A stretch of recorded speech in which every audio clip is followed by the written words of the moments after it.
Lukas pasal yang pertama ayat 5 sampai 7.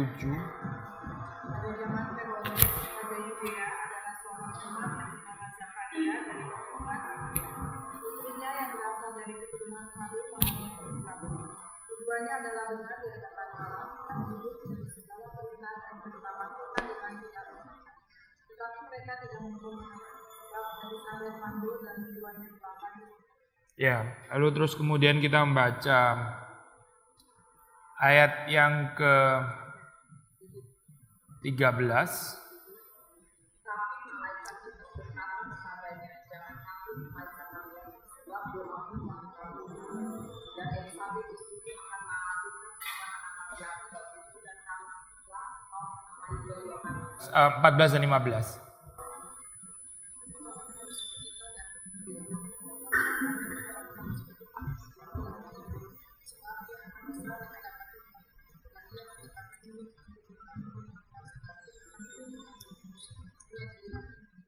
Ya, lalu terus kemudian ayat yang ke 24 ya, 24. Saya baca ya, ini bahasa Inggris tapi. After these days his wife Elizabeth conceived, itu ayat 24, and for 5 months she kept herself hidden, saying, "Thus the Lord has done for me in the days when he looked on me to take away my reproach among people." Itu yang 24 dan 25. Lalu terus 36. Dan sesungguhnya Elisabet sangatku, dia pun sedang mengandung seorang anak laki-laki pada hari tuanya, dan inilah bulan yang keenam bagi dia, yang disebut Anugerah. Sekalian 37. Sebab bagi Allah tidak ada yang mustahil. Ya. 39, 40, 41. Sebenarnya itu bagian yang paling penting ya ini ya. Dari 39 sampai dengan yang ke 45. Beberapa waktu kemudian berangkatlah Maria dan langsung berjalan ke rumah sebuah kota di Yerusalem. Itu yang masuk ke rumah Zakaria dan memberi salam kepada Elisabet. Dan ketika Elisabet mendengar salam Maria, lonjaklah anak ke dalam perutnya dan Elisabet pun penuh dengan hati. Lalu ia berseru dengan suara nyaring, "Diberkatilah engkau di antara semua perempuan, dan diberkatilah buah hatimu. Siapakah aku ini sampai ibu Tuhan datang menemui aku? Sebab sesungguhnya ketika salam sampai ke dalam telingaku, anak di dalam rahimku melonjak bergerangan. Dan berbahagialah dia yang telah percaya sebab apa yang dikatakan kepadanya dari Tuhan akan terlaksana." Ya. Lalu bagian terakhir yaitu 56, 57. Dan Maria tinggal kira-kira 3 bulan lamanya bersama dengan Elisabet, lalu pulang kembali ke rumahnya. Kemudian genaplah bulannya bagi Elisabet untuk bersalin, dan ia pun melahirkan seorang anak laki-laki. Ya, 58 sekarang. Ketika tetangga-tetangganya dan sanak saudaranya mengenal bahwa Tuhan telah menunjukkan rahmatnya yang begitu besar kepadanya, bersukacitalah mereka bersama-sama dengan dia. Bicara tentang Elizabeth ya, coy. Kalau kita taruh di dalam list great woman in the Bible gitu, mungkin nggak banyak tulisan yang bicara tentang dia gitu. Ini satu-satunya pasal ya bicara tentang Elizabeth, actually cuma di dalam Lukas pasal 1 ya. Sementara kalau kita bandingkan di dalam perempuan-perempuan yang lain mungkin ada catatan yang lebih panjang, lebih banyak, scattered here and there gitu. Tapi kalau bicara tentang Elizabeth, kita konsentrasinya terutama di dalam Lukas pasal yang pertama gitu. Nah, sebelum kita mengenal keunikan dari Elizabeth ya, kita mesti coba untuk melihat profil dari Injil Lukas itu gimana gitu secara garis besarnya ya. Jadi begini kita bukan mulai dari diri sendiri, bukan mulai dari yang kecil terus berusaha untuk mengerti gambaran yang besar itu apa, tapi kita mesti mulai dari gambaran besar apa gitu ya. Terus kemudian saya bisa tahu posisinya sesuatu yang kecil itu ada di mana gitu ya. Saudara, ini nggak cocok sih ngomong gini kayak ibu-ibu. Saudara tahu Pak orang mainan puzzle ya, umur segini nggak main puzzle lagi lah kayaknya. Main ya. Istri saya suka main puzzle gitu. Puzzle sudah tahu ya, ada banyak potongan-potongan gitu ya. Saudara kan mulai dari gambaran yang gede dulu, saudara tahu kira-kira ini gambar tentang apa, terus baru saudara bisa taruh yang kecil itu kira-kira di mana gitu kan ya. Karena saudara tahu gambaran besarnya gitu. Gak ada orang main puzzle dengan gak tahu gambaran besarnya apa, pokoknya coba-coba aja nanti sampai suatu saat katanya bakal jadi gambar tertentu gitu. Itu kan gak bisa ya. Saudara mesti mulai dari yang gambaran besar, setelah itu terus mengerti tempatnya dia secara posisi yang unik itu ada di mana gitu. Ini sama saya di dalam kehidupan saudara dan saya. Kita kalau terus bergumul dengan kehidupan kita secara pribadi dan sebagainya, kita coba melihat gambaran big picture itu nggak selesai-selesai gitu, nggak pernah bisa beres gitu ya. Makanya semakin orang masuk ke dalam pergumulan yang pribadinya, ya Elizabeth juga punya pergumulan pribadi dan juga itu bukan sesuatu yang ringan ya kalau dikatakan di sini. Dia kan mandul ya. Dan sekarang sih orang mandul nggak punya anak juga nggak kenapa-kenapa kan saudara kan nggak berasa gimana-mana atau mungkin ada kali saya kurang memahami lah perasaannya wanita gitu. Mungkin ya masih ada sesuatu tapi paling nggak separah dulu gitu. Orang mandul pada zaman dulu dianggap seperti kayak kena kutuk dari Tuhan lah atau apa gitu ya, kayak Tuhan tuh nggak memberkati dia. Padahal Alkitab dengan jelas mengatakan bahwa mereka ini hidup benar, hidup tidak bercela di hadapan Tuhan, tetap mandul gitu maksud dalam hal ini. Itu sulit sekali diterima dalam hal ini. Maksud saya adalah Elizabeth kalau mau dibilang dia punya pergumulan pribadi gitu. Tapi kita melihat bagaimana Tuhan menjawab, itu bukan sekedar menjawab Elizabeth yang mandul terus kemudian jadi punya anak. Kalau cuma dijawab seperti itu ya namanya pasti nggak akan dicatat di dalam Alkitab ya. Maksudnya berapa banyak di dunia ini orang yang mandul gitu. Sebagian dijawab Tuhan, sebagian nggak dijawab Tuhan. Yang dijawab pun juga nggak semuanya ditulis di dalam Alkitab gitu kan ya dalam hal ini.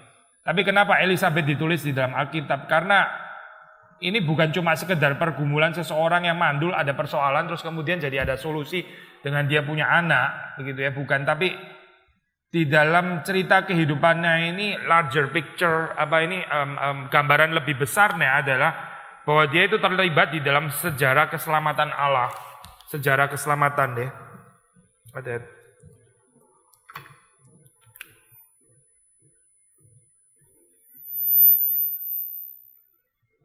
Dan cerita sejarah keselamatan Allah ya bagi manusia itu gambaran besar kalau di dalam Injil Lukas ya. Ini bicara tentang bagaimana Tuhan itu menyatakan karya keselamatannya di dalam sejarah ya. Keselamatan itu kan kata kunci untuk kita orang Injili, untuk kita orang Reform Injili ya. Tapi di sini di dalam perspektif Lukas yang juga ditekankan adalah kesejarahan daripada keselamatan itu. Maksudnya dinyatakan melalui sejarah, history of salvation ya.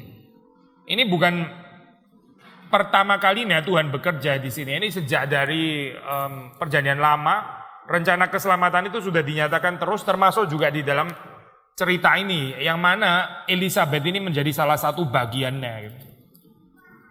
Seperti kita sudah seringkali ini ya, at least beberapa kali ya, itu mengatakan gambaran mandul itu ini satu tema besar ya di dalam Alkitab gitu. Bukan tema besar gimana sih, tapi ini menjadi satu motif yang cukup sering diulang-ulang gitu. Ada tradisi yang mengatakan di dalam kemandulan di sini. Misalnya kalau saudara baca itu cerita tentang Sarah, dia juga mandul ya. Ribka mandul, Rachel mandul ya. Terus istrinya Manoah yang kita nggak tahu itu namanya ya. Dan juga Hana itu juga mandul gitu ya. Jadi di dalam Alkitab memang banyak diceritakan tentang ini. Beberapa perempuan itu mandul yang akhirnya terus kemudian mendapatkan pertolongan dari Tuhan gitu. Mandul ini bukan cuma dimengerti dalam pengertian dia yang mandul, tapi seringkali menjadi gambaran seluruh bangsa ya, seluruh umat Tuhan yang juga mandul. Mandul di dalam pengertian gak berbuah gitu. Israel itu seperti kebun anggur ya, tapi kebun anggurnya gak berbuah gitu. Jadi ini gambaran bukan cuma sekedar kemandulan secara fisik, tapi juga kemandulan di dalam pengertian yang rohani. Dan bukan hanya ini ya, itu satu keluarga atau apalagi satu orang ini. Tapi sebenarnya menggambarkan keadaan umat Allah yang seringkali mandul di dalam kehidupannya itu gak bisa memberikan buah yang bisa dinikmati oleh Tuhan. Dan di dalam saat seperti itu Tuhan menyatakan keselamatannya ya di dalam sejarah. Kita coba melihat ayat-ayat ini ya yang tadi kita baca gitu. Sekali lagi agak sedikit detail di dalam mulai ayat yang kelima ya tadi kita baca ya, itu pertama kali namanya disebut. Jadi dia ada priest namanya Sakaria ya. Lalu terus kemudian istrinya itu daughters of Harun, namanya ada Elizabeth. Nah, perhatikan ayat yang ke-6 ya, seperti kita tadi sudah singgung sedikit. Pasal 1 ya ayat 6. Mereka ini berdua itu righteous before God. Apa ini? Hidup benar ya kalau dalam bahasa Indonesia ya. Hidup benar di hadapan Allah. Mereka berjalan dengan tidak bercela, walking blamelessly in all the commandments and statutes of the Lord. Mereka menaati dengan tidak bercela. Ini nggak mengatakan bahwa mereka bukan orang berdosa ya, pasti bukan itu maksudnya. Tapi kesungguhan hatinya ya. Ini pengertian yang relatif lah, waktu dikatakan mereka ini hidup benar di hadapan Allah. Gini kalau saudara melihat di dalam profil teologi Lukas ya, saudara akan menemukan ada kalimat-kalimat seperti ini muncul. Mereka adalah orang yang hidup benar, orang Israel sejati dan sebagainya. Itu saudara jangan benturkan dengan tulisan Paulus misalnya mengatakan seorang pun nggak ada yang benar gitu ya. Nggak ada seorang pun yang mencari Allah, semuanya orang berdosa. Kalau gini Lukas ini bohong atau apa? Katanya Paulus nggak ada orang benar gitu ya. Kalau kita di dalam teologi Protestan, kita kan sangat dipengaruhi teologinya Paulus gitu ya. Bahwa semua orang itu berdosa, nggak ada yang hidup benar dan sebagainya. Tapi terus kemudian Lukas mencatat ada orang yang hidup benar. Ini kontradiksi atau bagaimana gitu? Nah, ini orang hidup benar di dalam pengertian yang relatif, bukan di dalam pengertian bahwa dia itu nggak ada dosa sama sekali dan karena itu nggak perlu pengampunan dan karena itu nggak perlu juru selamat yang namanya Yesus, bukan itu maksudnya. Tapi righteous di dalam pengertian seperti yang dikatakan di dalam kitab-kitab bijaksana seperti Mazmur dan sebagainya, kan ada orang benar, ada orang fasik ya. Ada orang yang takut akan Tuhan, ada orang yang tidak takut akan Tuhan. Ada orang yang hidup di dalam ketetapan Allah, ada orang yang nggak peduli dengan ketetapan Allah dan sebagainya. Righteous di dalam pengertian itu blamelessly ya, di dalam takaran yang bisa dicapai oleh manusia itu dia blameless in all the commandments and statutes of the Lord. Paulus bahkan pernah mengatakan juga di dalam suratnya ya bahwa waktu dia hidup sebagai orang Farisi itu dia juga hidup blameless. Dia mengatakan kalimat itu. Dia nggak mungkin bohong kan ya Paulus ya. Tapi blameless di dalam standar itu maksudnya ya, tentu saja nggak tentu di dalam pengertian standar Tuhan kesempurnaan, tapi di dalam standar seperti yang diketahui oleh orang dan sebagainya. Mereka adalah orang-orang yang benar, maksudnya bukan orang fasik. Tetapi kalau sudah membaca dalam ayat ke-7 ya, mereka tidak memiliki anak karena Elizabeth itu mandul. Lagi pula mereka sendiri juga umurnya itu sudah tua ya.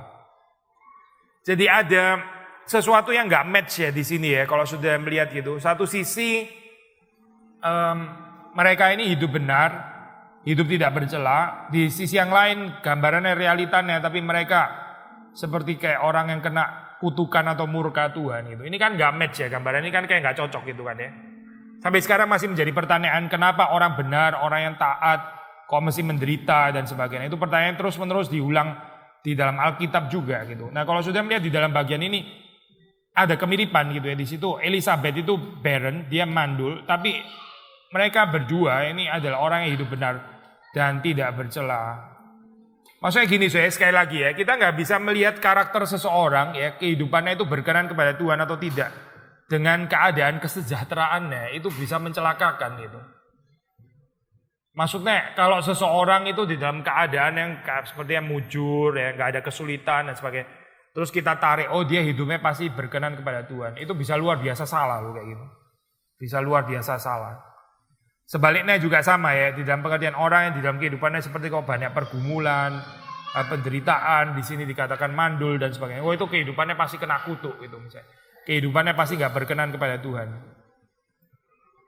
Itu juga nggak bisa kita terima ya, karena nggak ada dasar Alkitab ya seperti yang dikatakan di sini. Memang akhirnya Elizabeth ini ditolong keluar daripada kemandulannya. Tapi sekali lagi ya, kita mau coba melihat cerita ini bukan cuma sebagai pergumulan Elizabeth pribadi yang akhirnya dijawab secara pribadi oleh Tuhan gitu. Persoalan pribadi diselesaikan secara pribadi, bukan di situ tapi bagaimana keadaan Elizabeth yang mandul ini akhirnya diselesaikan Tuhan.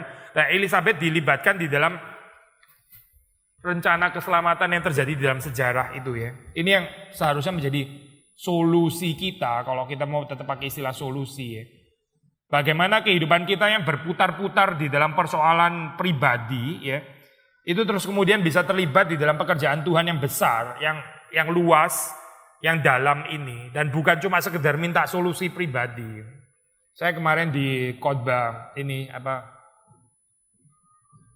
khotbah kebaktian 2 ya, kutip Pak Agus Marjanto yang pernah sharing, dia suatu saat pernah didatangi ini jemaatnya gitu ya, laki sih setahu saya atau perempuan ya, jadi nggak ingat sekarang ya, mungkin perempuan juga kali. Pokoknya ini adalah seorang yang datang sama pembantunya gitu, terus datang minta dikonseling sama Pak Agus ya, Pak ini tolong Pak, saya ini ribut terus sama pembantu saya gitu. Saya sama pembantu saya ini ribut nggak habis-habis. Pak Agus diminta konseling dia dan pembantunya. Ini bagaimana ya saya kayak gini? Lain kali dipanggil, Pak di rumah saya ada banyak tikus gitu ya. Tolong Pak Agus datang gitu mungkin. Aduh, gimana ya? Hamba Tuhan nolak katanya sombong, ntar kurang melayani katanya, kurang punya jiwa hamba. Tapi ini jemaat yang kurang tahu diri juga gitu. Poinnya ini loh poinnya ini adalah urusan gereja ya, urusan pekerjaan Tuhan disedot sampai masuk kepada urusan pribadi yang seharusnya ini loh, urusan sepele kayak begini, apa nggak bisa diselesaikan sendiri gitu ya? Ya, saudara nangkep ya maksudnya. Sebetulnya kan arahnya kan sebaliknya gitu, yaitu bagaimana kita urusan pribadi yang nggak pernah beres ini memang ya. Terus kita belajar terjun di dalam pekerjaan Tuhan yang besar gitu kan ya, supaya kita nggak terus lihat urusan kecil-kecil ini enggak, ini yang gede gitu ya. Ditarik untuk masuk kepada lihat persoalan gelas pecah gitu ya. Anak saya berantem ini. Pilih satunya mau warna pink, satunya mau biru. Coba Pak tolong dikonseling gimana ya persoalannya. Satunya suka pink. Nah ini hamba Tuhan nyelesain kayak gini-gini. Bukannya nggak mau, tapi gerakannya jadi keliru gitu.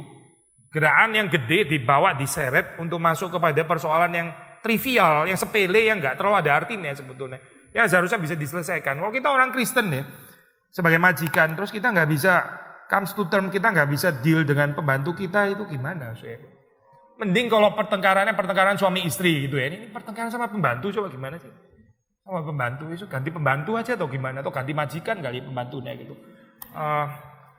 Sesuatu yang sangat sepele ya, terus akhirnya menyita gambaran yang lebih besar. Itu loh gerakannya keliru ya.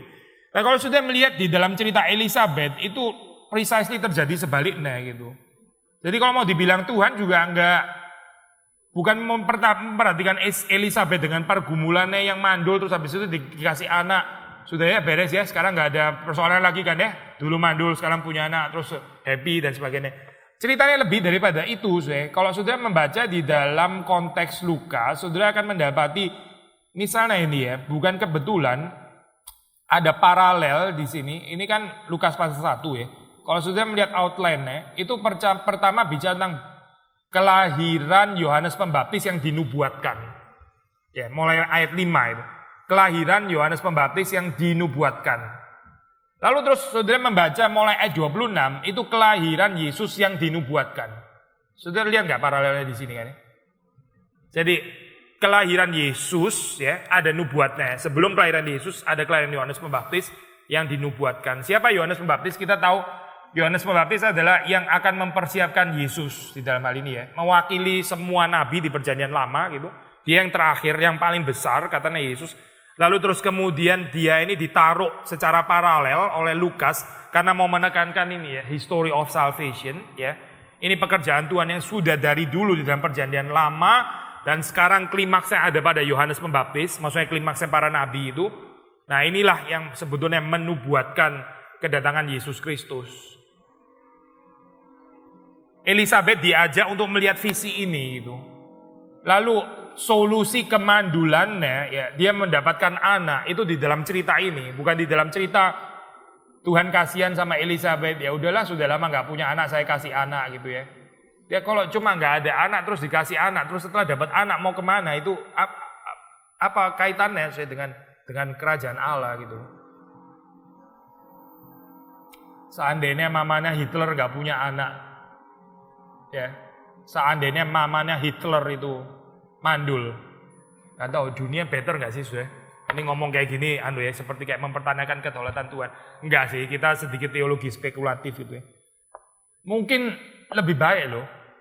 Saudara nangkep poinnya. Saya mau bilang apa sih? Orang mandul misalnya, terus kemudian punya anak. punya anak terus pasti lebih baik gitu. Coba lihat kehidupan Hitler. Mendingan dia lahir atau nggak lahir sih sebenarnya gitu. Misalnya salah satu contoh gitu kan ya.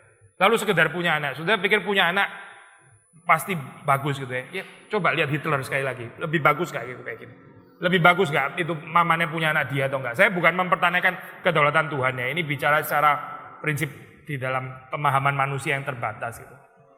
Jadi kalau kita lihat di dalam kehidupan ini sekali lagi ya, persoalannya itu bukan bagaimana seseorang itu nggak punya anak terus akhirnya punya anak, nggak bisa nikah terus akhirnya bisa jadi nikah gitu dan punya anak. Itu bukan kerajaan Allah. Cerita kayak begini seperti kayak pergumulan orang kafir akhirnya gitu. Pergumulannya orang-orang nggak mengenal Tuhan yang nggak ada bedanya gitu dengan orang yang percaya ya. Tapi di sini kalau sudah melihat itu kita diajak bukan sekedar melihat persoalan pribadinya Elizabeth, tapi melihat gambaran yang luas ini ya. Tempatnya Elizabeth itu adalah mamanya Yohanes Pembaptis.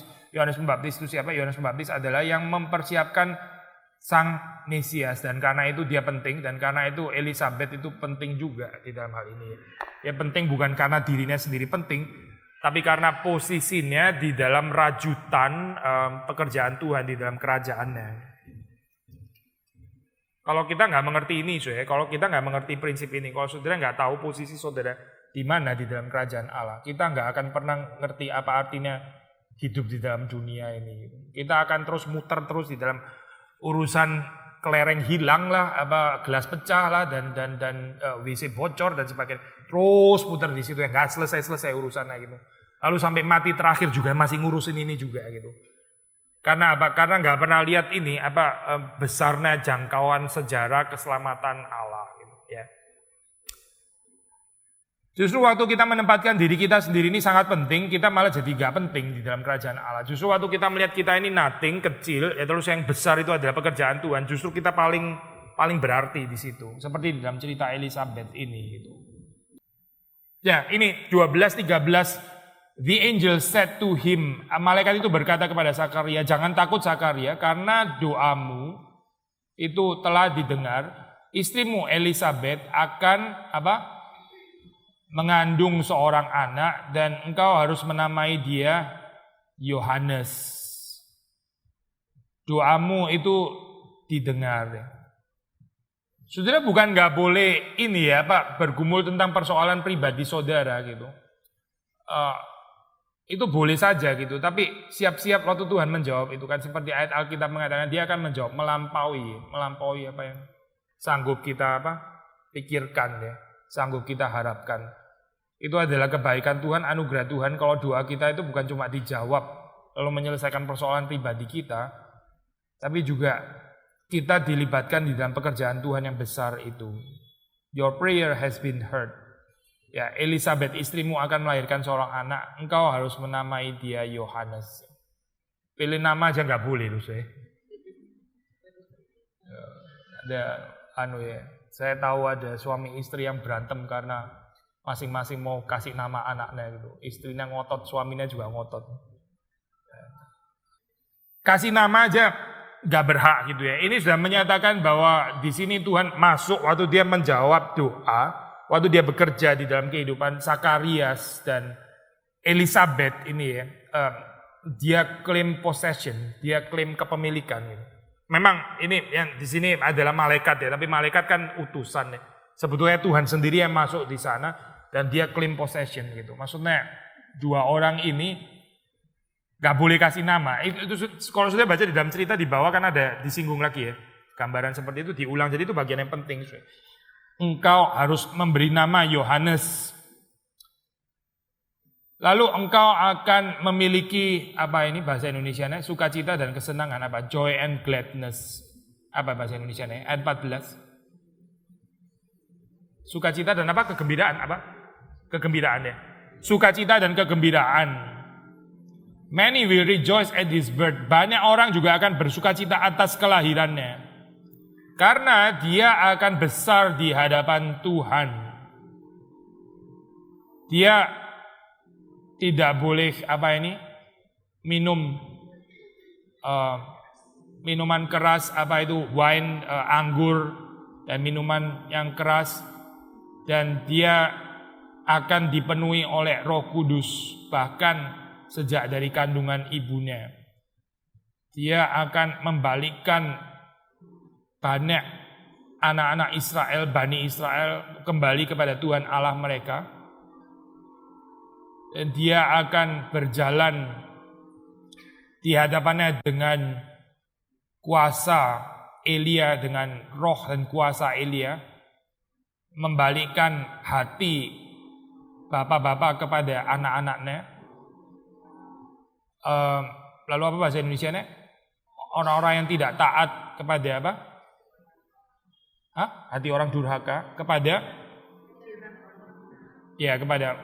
wisdom of the just, bijaksana orang-orang benar. To make ready for the Lord a people prepared, mempersiapkan bagi Tuhan umat yang siap gitu, yang dipersiapkan untuk Tuhan. Saudara perhatikan ya di sini ya, nggak punya anak, kepingin punya anak ya berdoa terus kemudian dijawab. Tapi Tuhan waktu menjawab diberikan visi yang besar seperti ini gitu. Ya inilah kegembiraannya sesungguhnya gitu. Kegembiraan itu, kesenangan itu ada jangkauannya. Kegembiraan, ada kegembiraan yang skopnya segini. Ada kegembiraan yang luas gitu ya. Kalau kita betul-betul mau sukacita, kegembiraan kita mesti aim, ini ambisi yang kudus ya. Untuk kegembiraan yang luas gitu. Bukan cuma kegembiraan yang segini. Itu ambisi kurang gitu. Itu terlalu cepat terlalu cepat puas gitu. John Piper ya di dalam bukunya dia, di dalam buku Desiring God, kalau saya nggak salah ingat, di dalam bagian-bagian awal dia bilang kalimat ini. Problem di dalam hidup manusia itu bukan karena manusia itu terlalu mencari kenikmatan, bukan gitu. Manusia itu problemnya bukan karena dia terlalu mencari kesenangan, bukan itu problemnya. Problem dalam kehidupan manusia itu terlalu cepat rasa nikmat, puas dengan kenikmatan yang sebetulnya itu gak berharga gitu. Nangkep saya. Saudara kalau tahu makanan yang enak benar-benar yang sangat berkualitas dan sebagainya. Terus ini cuma makanan yang kering, yang busuk, yang sudah basi dimakan terus sudah rasa seneng. Ya itulah manusia problemnya di situ. Bukan karena dia nggak boleh cari kenikmatan, tapi dia itu kok bisa nikmat dengan hal-hal yang rongsokan gitu loh saya. Itu manusia itu kenapa bisa merasa nikmat dengan hal-hal yang sebetulnya itu nggak comparable dengan kenikmatan yang sesungguhnya, nggak bisa dibandingkan. Nah itulah problem manusia. Saya pikir ini kalimat yang ini ya, very encouraging gitu. Bukan bahwa ini sedikit aliran yang agak sedikit berbeda dengan mungkin banyak orang reform yang lain gitu ya, seperti kayak salib, menderita, nggak boleh ada kenikmatan, jangan kenikmatan, tolaklah kenikmatan, kesenangan. Akhirnya jadi makin lama orang yang aneh gitu, yang akhirnya nggak bisa senyum gitu ya, senyum juga nggak berani, tapi pura-pura rasa kayaknya dekat dengan Tuhan gitu dan sebagainya. Ini akhirnya menciptakan orang-orang yang benar-benar aneh loh gitu, benar-benar aneh gitu. At least ada ini ya, orang-orang seperti John Piper mengingatkan kepada kita ada satu gambaran. Ya juga reform tetap gitu dalam hal ini ya. Atau kalau sudah baca Westminster yang tentu saja reform. Sudah akan baca di situ tujuan hidup manusia itu kan untuk apa? Untuk memuliakan Allah dan menikmati Dia kan? Betul kan ya? Memuliakan Allah dan menikmati Dia gitu. Maksudnya John Piper gini, kita itu terlalu gampang dengan kenikmatan-kenikmatan terhadap hal-hal yang sebetulnya itu bukan memberi kenikmatan yang sepuas-puasnya gitu. Misalnya ada orang sudah seneng banget dapat tas baru gitu. Ya boleh saja gitu. Sudah dapat tas baru, tas mahal seneng. Ya itu loh, manusia seneng dengan kenikmatan-kenikmatan kayak gitu. Padahal apa sih artinya itu gitu. Saya bukan berarti saudara nggak boleh seneng dengan tas. Atau kalau terima tas dari suami bantinglah dan bakarlah segera. Ya bukan gitu maksudnya, bukan itu gitu. Tapi saudara puas dengan hal-hal yang, nanggap sih saya ini. Ya, ini seperti kayak anak kecil ibaratnya. Saya mau kasih kado yang gede gitu. Dia puas cuma dengan upil gitulah kira-kira gitu. Dan dia kagumi itu. Ini bahasa kasar ya. Dia puas dengan barang kecil yang sederhana yang sudah rusak dan sudah ya gitulah.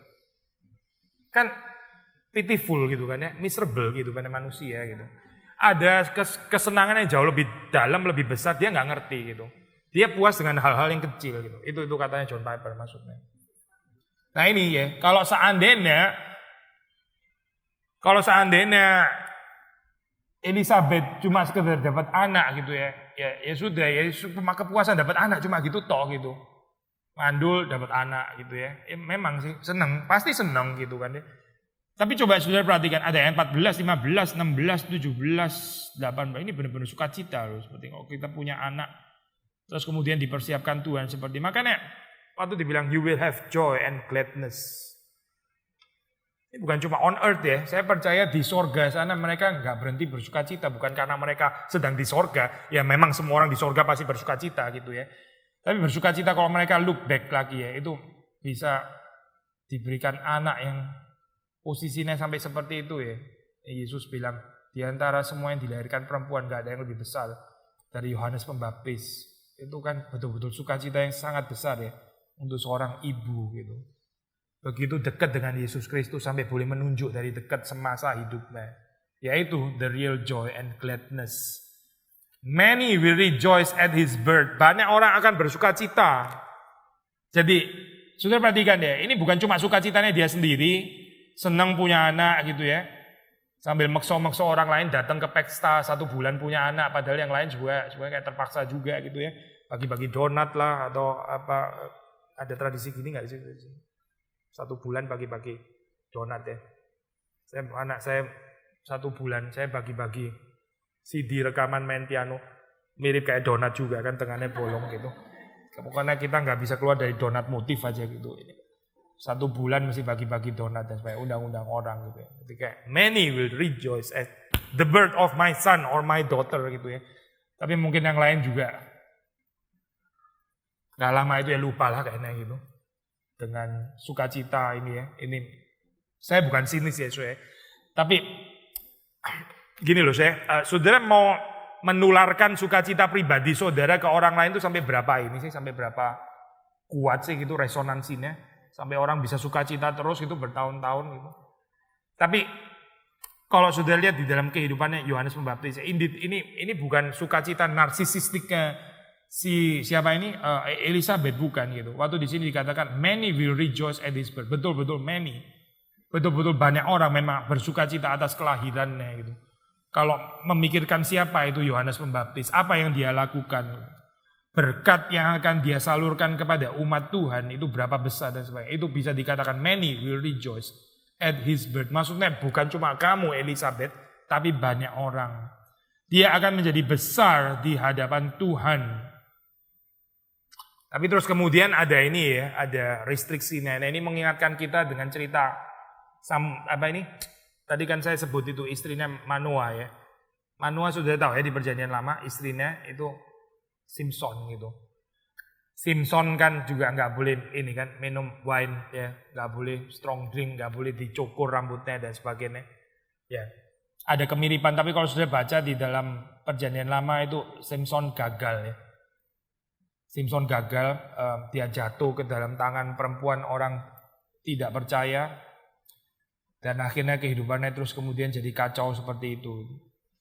Ini seperti kayak recall ya cerita another motif siapa Manoa istrinya yang mandul tapi terus kemudian diberikan Tuhan ini anak tapi terus kemudian saya diberikan anak ya ya kehidupannya ya gitulah saudara tahu Simpson gitu. Ada anugerah Tuhan tetap di dalam kejatuhan Simpson pasti gitu. Nah tapi di sini ya. Ini waktu di recall lagi seperti kayak mengeluarkan motif Simpson kembali akan berjalan di dalam kekuatan kuasa Elia ya. Kuasa roh dan kekuatan Elia. Samson itu kuat fisiknya gitu ya. Tapi ini bicara tentang kekuatan yang lain yaitu kekuatan rohani. Kekuatan Elia itu apa sih? Apa sih kekuatan Elia? Elia itu tugasnya apa di dalam Perjanjian Lama? Elia itu dengan Yah itu short name dari Yahweh ya. El itu Allah, Yah itu Yahweh gitu. Maksudnya Yahweh is my God ya. Yahweh itu adalah Allahku. Itu nama seseorang ya.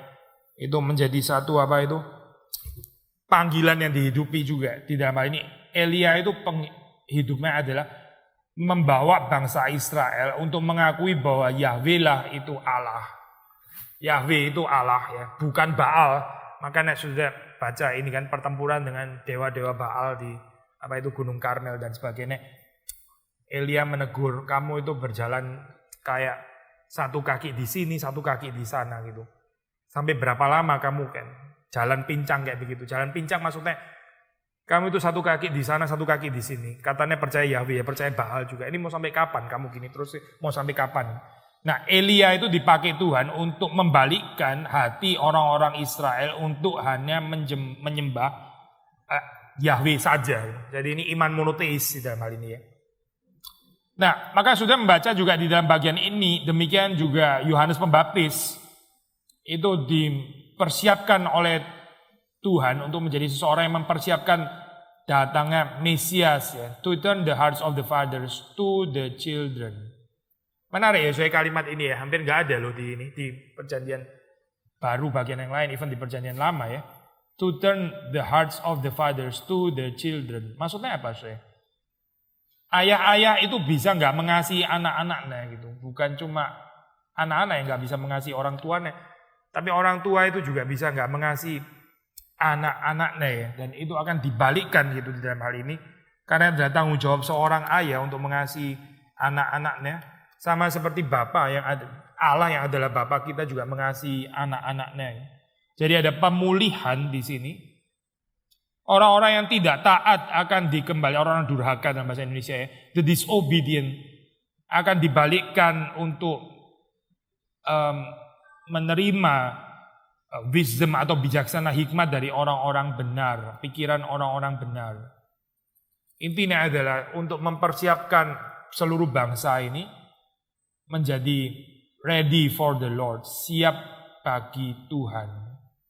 Bangsa yang nggak memperdulikan Tuhan, ya, bangsa yang acuh tak acuh terhadap Tuhan, ini dibalikkan supaya bisa mempedulikan Tuhan, ya dipersiapkan untuk Tuhan, yaitu dengan datangnya Mesias ini. Waktu Mesias datang, itu seluruh Israel harusnya menghargai Mesias ini kan ya. Dan Yohanes Pembaptis inilah yang dipersiapkan untuk mempersiapkan jalan ke sana gitu. Hidup keluarga yang diberkati itu apa sih? Ya ini kalau keluarga kita bisa dipakai Tuhan untuk mempersiapkan ya banyak orang untuk kembali kepada Tuhan. Nah itu kehidupan yang diberkati Tuhan gitu. Bukan kehidupan yang saya pertanyaan hidupnya dijawab, nggak ada punya anak, terus kemudian jadi punya anak, belum nikah jadi punya nikah, itu urusan terlalu kecil, itu urusan kerajaan Allah kayak begitu ya, direduksi hanya urusan kayak begini, itu terlalu kecil gitu.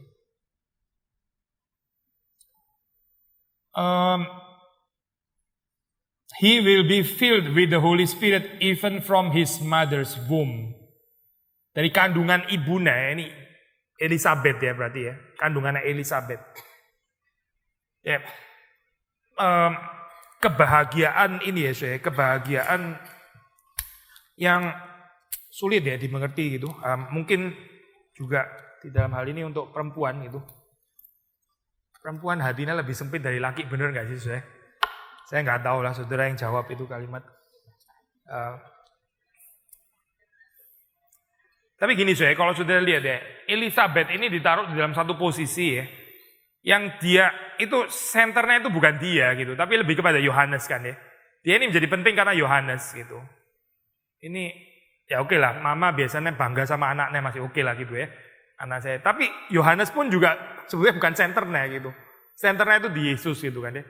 Jadi dia sendiri direlativisasi, ini dia pinggirannya Yohanes, Yohanes sendiri pinggirannya Yesus gitu. Oh Yesus dia punya mama namanya Maria, ya in comparison dengan Maria, Elizabeth ini pinggirannya Maria gitu, kan maksudnya. Jadi pinggirannya gitu. Susah loh, perempuan ditaruh dalam posisi kayak gini ya, susah gitu. Perempuan kan mau diperlakukan sebagai princess, queen gitu ya, yang di worship lah apa gitu. Itu kita menikmati, saudara menikmati gitu. Tapi Elizabeth dibentuk oleh Tuhan di dalam hal ini itu belajar bersukacita, ya bersukacita karena Yohanes ya, doanya Zakaria didengar gitu, tapi terus kemudian ayat dipakai jadi hamba Tuhan, dan karena Maria sepupunya itu yang jauh lebih center daripada dia gitu, itu satu keindahan tersendiri gitu di dalam kehidupan seorang wanita ya. And yet dia setidaknya Alkitab nggak pernah catat dia iri hati atau dia insecure atau dia self pity atau mengasihani diri sendiri, nggak ada gitu. Yang ada dia benar-benar bersukacita gitu. Kenapa? Ya precisely karena sukacitanya dia itu bukan cuma sukacita pribadi, tapi sukacita kerajaan Allah. Ya, kan dibilang di sini, many will rejoice at his birth. Banyak orang akan bersukacita atas kelahiran anakmu itu ya. Dia akan penuh oleh Roh Kudus bahkan sejak dari kandungan ibunya. Nah, ini kontras ya. Maksudnya gini saya. Memang sih di dalam zaman sekarang ya kita nggak boleh judgmental dan orang Kristen yang minum wine atau apa terus kemudian sudah minum wine berarti sama dengan berdosa atau apa gitu ya. Tuhan Yesus kan mengatakan bukan yang masuk yang membuat orang dosa tapi yang keluar dari mulut kan di dalam hal ini. Tapi di sini waktu dikatakan ya, dia tidak akan minum wine ya, atau minuman keras dan sebagainya. Itu karena ini bagian ini ya, mau dikontraskan dengan penuh dengan Roh Kudus gitu. Saudara belajar prinsipnya ya. Bukan cuma sekedar nggak minum wine gitu. Kok nggak minum wine terus kemudian juga nggak penuh dengan Roh Kudus ya sama saja gitu. Wine sih nggak diminum, tapi terus kemudian dikuasai kedagingan di dalam hal-hal yang lain gitu. Wine gak diminum tapi cinta uang, ya sama saja gitu. Atau malah lebih parah kali ya. Jadi di sini waktu dikatakan dia tidak minum wine. Kenapa? Karena minum wine itu bisa bikin orang gak ada self control, gak bisa menguasai dirinya sendiri. Akan dikuasai oleh sesuatu yang lain. Nah ini sangat gak kompatibel dengan orang yang dipenuhi Roh Kudus. Orang yang dipenuhi Roh Kudus ya. Itu lawan katanya daripada orang yang mabuk. Orang yang mabuk itu pasti gak bisa dipakai oleh Tuhan. Gitu. Mabuk apapun lah, mau mabuk cinta lah, mabuk harta atau mabuk apapun ya, mabuk popularitas atau perhaps mabuk penerimaan dan seterusnya itu nggak mungkin bisa dipakai oleh Tuhan. Maka di sini waktu dikatakan he must not drink wine or strong drink, dia nggak boleh minum anggur ataupun minuman keras. Karena yang senternya di sini ada dia itu hidupnya dipenuhi oleh Roh Kudus. Sekali lagi ya, mengingatkan kita kepada Simpson yang gagal ya, sulit akhirnya kehidupannya dipenuhi oleh Roh Kudus. Karena dia terjatuh di dalam ini orang yang tidak mengenal Tuhan gitu. Meskipun itu semua terjadi dalam kedaulatan Tuhan, betul juga itu terjadi dalam kedaulatan Tuhan ya. Kita teruskan ya dalam ayat yang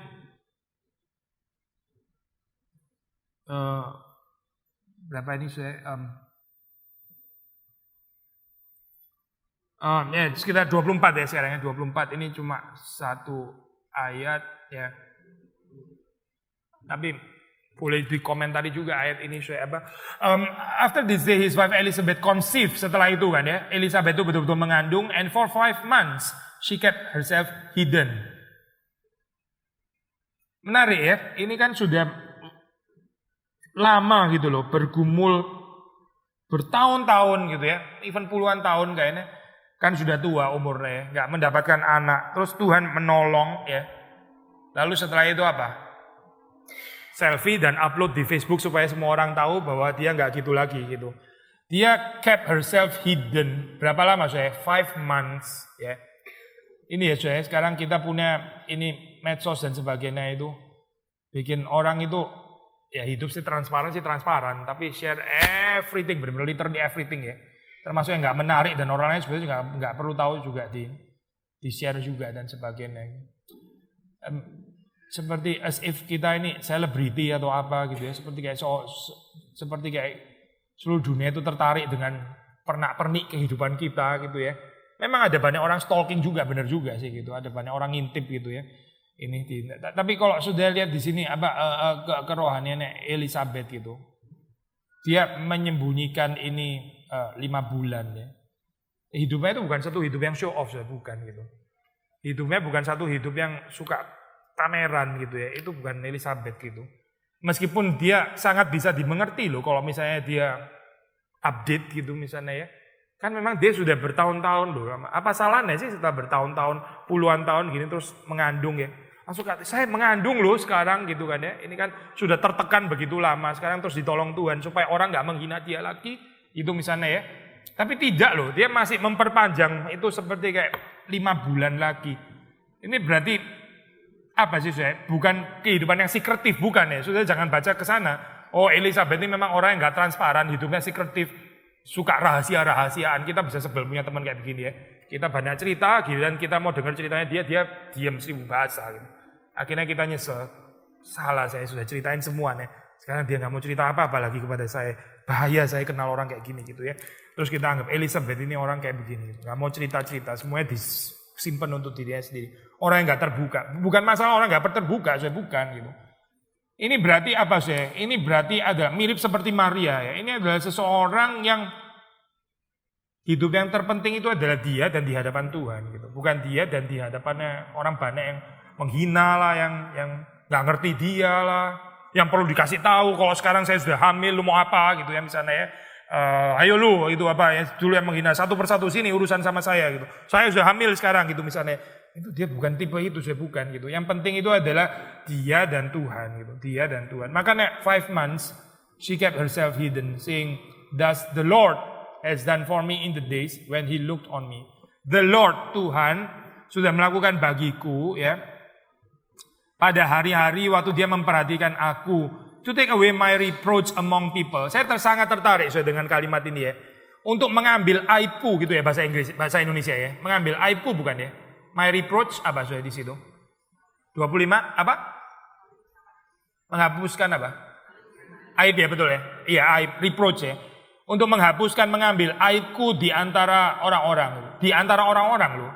Among people ya. Mestinya kalau itu aib di antara orang-orang, sekarang aibnya sudah diambil, tunjukin ke orang-orang dong. Kan bener kan saya? Ini kan aib di antara orang-orang, sekarang aib diambil Tuhan. Tunjukin dong kalau aib itu sudah diambil oleh Tuhan gitu misalnya.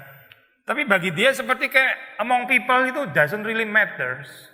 Gak terlalu penting itu bagian itu. Gitu. Yang penting adalah Tuhan sudah mengambil aib itu ya. Bisa gak saya menjaga integritas kayak begini ya? Mesti tahan. Nggak langsung pengumuman ya kepada orang-orang yang tadinya menghina, menyakiti hatinya dan sebagainya. Tapi dia tetap bisa menyembunyikan itu 5 bulan ya. Ini bukan angka sakral sih 5 bulan. Cuma paling enggak ini bukan 5 menit gitu loh. Sudah 5 menit nggak tahan gitu ya. Saya tidak akan beritahu kepada siapapun di dalam 5 jam ini. Tapi jam ke-6 langsung kasih tahu. Ini 5 bulan. Kita baca ayat yang ke-36 ya, 36. Tadi kita kan bilang ya, ini apa paralel di dalam Injil Lukas itu setelah kelahiran Yohanes Pembaptis ya dengan nubuatannya, kelahiran Yesus Kristus dan beserta nubuatannya. Maka saudara melihat di sini, nah ini yang lebih center di sini ya, ini kelahiran Yesus Kristus. Dibicarakan, dinubuatkan, diberitahukan kepada Maria, ayat ke-36 ya. Sudah membaca di ayat ke-36. Ini kan pemberitahuan malaikat kepada Maria ya. Terus ayat 36, "Behold, your relative Elizabeth in her old age has also conceived a son. And this is the 6th month with her who was called barren. For nothing will be impossible with God." Sudah lihat ya, posisinya Elizabeth ya, dan kelahirannya yang ajaib itu, maksudnya bukan kelahirannya, apa namanya saya? Kelahiran anaknya yang ajaib itu ya. Itu kalau sudah lihat di dalam cerita keseluruhan, itu adalah apa saya posisinya? Untuk apa? Untuk apa? Untuk menjadi tanda gitu ya, untuk menjadi tanda. Maksudnya ini adalah sesuatu tanda yang seharusnya menguatkan Maria ya untuk juga percaya, bukan tanpa kesaksian ini ya, Pak Elizabeth yang di dalam masa tuannya dia conceive a son ya. Tanda ini dipakai oleh Tuhan untuk menguatkan Maria supaya dia belajar percaya dengan kalimat ini, nothing will be impossible with God. Memang ceritanya berbeda. Kalau Elizabeth itu mandul pada usia tua, terus kemudian dia bisa melahirkan anak ya. Oh Maria ini memang bukan usia tua, dia masih muda dan dia juga nggak bisa dibilang mandul. Alkitab nggak pernah bicara Maria mandul kan ya. Tapi bagaimana meskipun nggak mandul, dia bisa melahirkan tanpa suami itu gimana ceritanya gitu. Ini lebih impossible lagi kan sebetulnya. Kalau mau dibilang orang mandul semandul-mandulnya, setelah itu ya masih bisa punya anak. Ya, yang lebih impossible bisa punya anak tanpa suami itu gimana? Lebih impossible lagi di dalam hal ini ya. Tapi imannya Maria itu dikuatkan ya, penyerahan dirinya karena dia mendengar kesaksian ini. Kesaksian Elizabeth yang di dalam usianya yang lanjut dia bisa melahirkan atau bisa mengandung ya seorang anak. Dan ini sudah bulan yang ke-6. Yaitu dia yang disebut mandul. Dia yang disebut mandul bisa diberikan anak ya. Jadi tidak ada yang mustahil bagi Allah. Elizabeth apa saya di sini ya? Hanya sekedar gitu ya menjadi tanda untuk Maria yang akan melahirkan Yesus. Gitu. Tapi saudara melihat respons daripada Elizabeth ya, dia sekali lagi ya nggak puas seperti kayak merasa. Jadi saya cuma tanda gitu. Saya cuma sekedar menguatkan ini Maria, kayaknya nggak penting banget gitu ya. Kenapa nggak saya aja yang melahirkan Yesus gitu misalnya gitu. Nggak ada komplain seperti itu, tapi yang ada kita baca mulai dari ayat ke-39, di situ Maria mengunjungi Elizabeth. Maria mengunjungi Elizabeth. In those days Mary arose and went with haste into the hill country to a town Judah, and she entered the house of Zachariah and greeted Elizabeth. Dia memberi salam kepada Elizabeth, Maria ya. And when Elizabeth heard the greeting of Mary, the baby leaped in her womb, and Elizabeth was filled with the Holy Spirit. Waktu Elizabeth mendengar salamnya Maria, itu Yohanes Pembaptis yang masih di dalam kandungannya Elizabeth. Itu apa? Bahasa Indonesianya apa? Melompat ya. Melonjak ya, melonjak di dalam kandungannya. Kan dari tadi kita bicara tentang sukacita ya. Joy and gladness itu. Ini gambaran sukacita ya. Sukacita dan kegembiraan. Sukacitanya Yohanes Pembaptis itu karena Kristus gitu. Sukacitanya Elizabeth ya, itu karena Maria. Ya, dia sendiri mengandung Yohanes Pembaptis, Maria itu mengandung Yesus. Ya. Sukacitanya keluarga ini ya. Keluarga Zakaria, Elizabeth dan Yohanes Pembaptis yang belum lahir.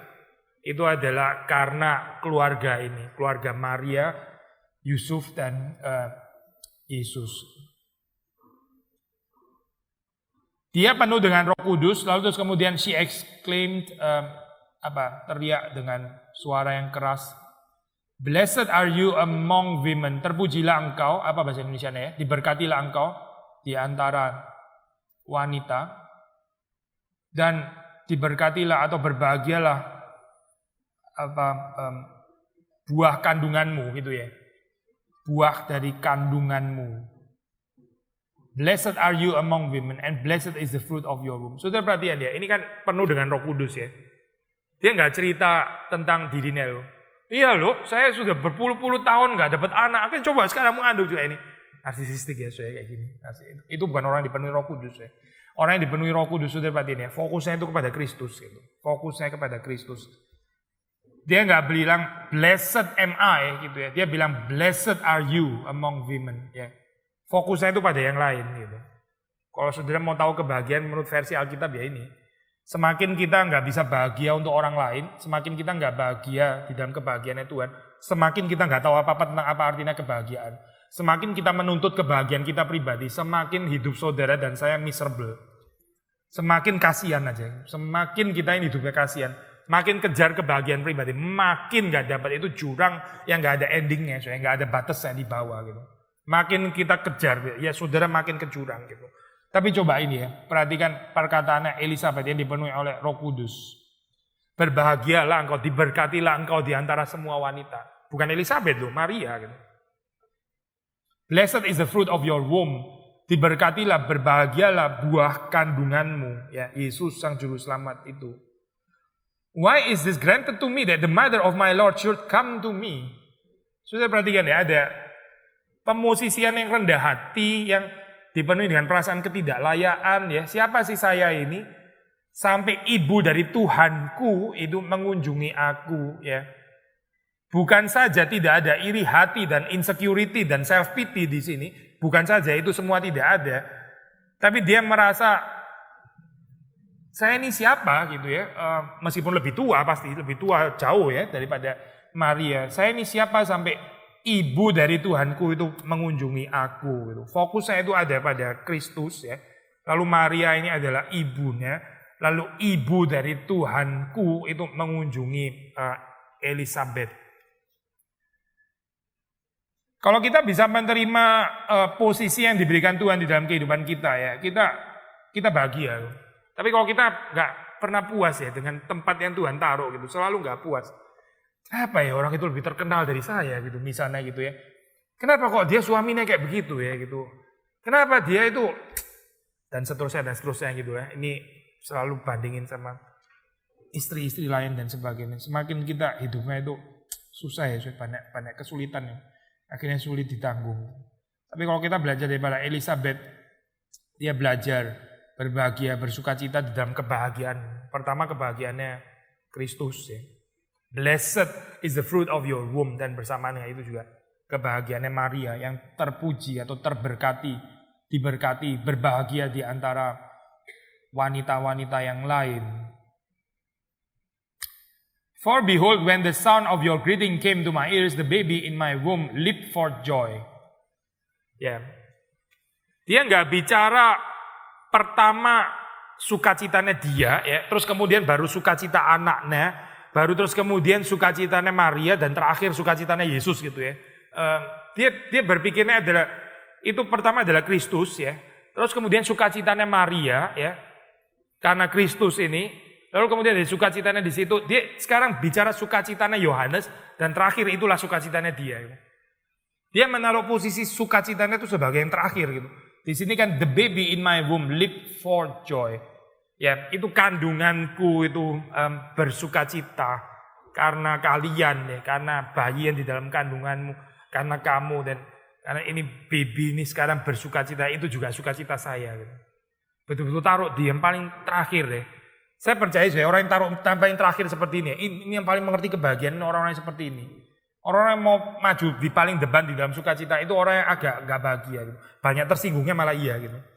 Tapi orang yang bisa yang terakhir ya, saya bersukacita untuk yang lain ya. Pertama untuk Tuhan dan terus kemudian untuk yang lain. Itulah orang yang betul-betul diberkati Tuhan. Saudara kalau baca di dalam tulisan Paulus ya, dia pernah mengatakan sukacitaku itu kamu itu sukacitaku gitu. Sukacitaku itu bukan, Paulus gak pernah bilang sukacitaku itu adalah karena saya ini rasul khusus gitu ya. Meskipun gak termasuk yang 12 itu, tapi gimana pun saya ini unik gitu misalnya. Sukacitaku adalah karena aku diantara semua rasul, karena aku yang paling terdidik gitu. Yang paling tinggi pengetahuan, itu gak pernah Paulus ngomong sukacitanya di sana, gak pernah. Yang dikatakan Paulus sukacitaku yaitu kamu gitu. Kalau bisa melihat jemaat itu makin lama makin menyerupai Kristus, yaitu sukacitanya Paulus. Sukacitanya Paulus itu diletakkan pada diri orang lain. Pertama Tuhan sendiri ya, kedua ya kepada jiwa-jiwa yang dia layani, itu sukacitanya dia. Saudara boleh bersukacita untuk anggota keluarga saudara gitu ya, bersukacita. Sukacita sebagai orang lain yang terus kita melihat mereka itu makin lama makin bertumbuh, makin menyerupai Kristus ya, kita bersukacita. Kalaupun kita berdukacita ya, kita berdukacita bukan karena anggota keluarga kita tuh menyakiti saya, bukan gitu. Tapi kalau kita berdukacita ya, kita berdukacita karena kita kok nggak lihat anggota keluarga kita ini semakin menyerupai Kristus ya. Itu dukacita yang kudus gitu. Bukan dukacita karena kok dia nggak cocok sama saya, kok dia nggak ngerti perasaan saya, itu bukan dukacita, itu kudus. Itu dukacita yang egois sifatnya. Sekali lagi saya baca. For behold, when the sound of your greeting came to my ears, the baby in my womb leaped for joy. And blessed is she who believed that there would be a fulfillment of what was spoken to her from the Lord. Berbahagialah dia yang percaya bahwa akan ada pemenuhan janji gitu ya, fulfillment atas apa yang sudah dikatakan kepadanya dari Tuhan. Ini double meaning ya, ayat 45 ini. Menurut saudara, ini siapa Shina gitu? Ya bisa tentang Maria ya, jadi balik lagi ke situ ya. Tapi dengan pembacanya agak hati-hati, ini juga mungkin juga tentang dia gitu. Sebagai yang terakhir gitu. Dia juga termasuk di ayat 45 ini loh. She, maksudnya blessed is she who believe that there will be a fulfillment. Actually both ya, bukan cuma Maria tapi juga dia sendiri gitu. Kalau saudara terima tafsiran ini termasuk Elizabeth sendiri included ya, berarti dia betul-betul meletakkan sebagian terakhir gitu. Ya, Elizabeth penuh dengan Roh Kudus. Ya, itu Kristus ya. Tuhannya, lalu terus kemudian Maria ibu dari Tuhannya. Setelah itu dia bicara tentang the baby in my womb, Yohanes. Dan terakhir dia bicara tentang dirinya sendiri. Blessed is she who believe that there will be a fulfillment of it. Dia nggak sebut aku, dia nggak sebut saya, dia sebut sebagai orang ketiga. Maria juga pasti, karena Maria juga percaya kan. Tapi Elizabeth juga, saya percaya included di dalam ayat ini. Dia percaya there would be a fulfillment of what was spoken to her from the Lord. Percaya kepada janji Tuhan.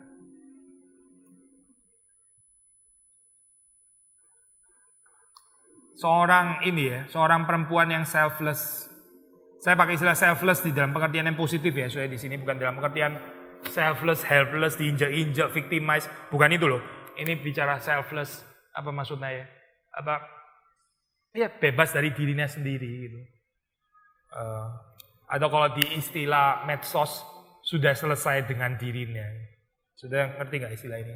Dia sudah beres sama dirinya gitu. Ya, itu selfless itu maksudnya. Ini bukan tentang dia lagi gitu. Makanya bisa bicara, waktu dia bicara tentang dirinya pun dia nggak pakai istilah I. Kalau pakai istilah I langsung kan berarti exclusively cuma dia. Dia pakai istilah she, dia. Berarti siapapun ya yang percaya, siapapun yang percaya kepada Tuhan juga akan menerima, juga termasuk seperti dia gitu. Ya, terus bagian ini disambung dengan ini ya, nyanyian pujian Maria. Kita skip bagian ini. Setelah itu kita baca bagian yang terakhir yaitu 56-57 ya, 56-57. Setelah Maria menyanyikan Magnificat ini ya, Maria tinggal bersama dengan dia sekitar 3 bulan. Setelah itu dia return to her home ya. Namanya satu kalimat sederhana ya, tapi kalau sudah lihat di sini ya, ini dalam persekutuan sukacita gitu. Persekutuan sukacita Elizabeth dan Maria ya, Yohanes Pembaptis dan juga Yesus Kristus. Yohanes Pembaptis yang akan mempersiapkan Kristus ya. Ini kan mediasi kan ya, berarti Maria dan Elizabeth itu tinggal bersama 3 bulan. Tapi sebetulnya persekutuannya itu adalah yang dibutuhkan adalah Yohanes Pembaptis dan Yesus Kristus di dalam cerita ini.